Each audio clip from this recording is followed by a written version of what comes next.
Sir சிபிஎம்ல ஒரு post போட்டிருக்காங்க. புடலங்காவ போட்டு அதுல அதிமுக, திமுக, பாஜக கொள்கைய விமர்சித்து போட்டிருக்காங்க. உள்ளே வேறு, வெளியே வேறு அப்படின்னு. அந்த கட்சியினுடைய தலைவர் என்பவர் ஐயா திரு மு க ஸ்டாலின். நடுவுல சபரீசனும் வந்து அரசியல் பண்றாரு. ஒரு சில கட்சி தலைவர்கள் கிட்ட அவர் பேசியிருக்காரு. அப்ப பேசின விதம், அவர் கையாண்ட விதம்லாம் நிறைய கம்யூனிஸ்ட் தோழர்களுக்கு மனவலி, வேதனை இருக்கு.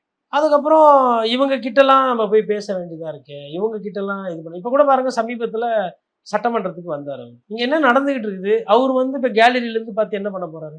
ஒரு அரசியல் கட்சியை சார்ந்த ஒரு குடும்பத்து பின்னணியில இருப்பவர். நீங்க அடிக்கடி தலையை காட்டுவது, அதாவதுங்க, நான் ஒரு யதார்த்தத்தை பேசணும்னு நினைக்கிறேன். இன்னைக்கு உதயநிதி ஸ்டாலின் வந்து கஷ்டப்பட்டு அந்த கட்சியை வந்து மீட்டெடுக்கிற ஒரு நிலைமையில அவர் இருக்கிறார். கட்சியினுடைய அடுத்த கட்ட முகமாக அறியப்படுறவர் உதயநிதி ஸ்டாலின். அப்ப அந்த ஒரு முகத்தை நீங்க ஃபார்வர்ட் ஆட விட்டுட்டு மிச்சவங்க எல்லாம் அவங்க வேலையை பார்க்கணும். கட்சி மீட்டிங்ல போய் உட்கார்றது, அது உதயநிதி ஸ்டாலின் அவர்களோட வளர்ச்சியை அது பாதிக்கும்.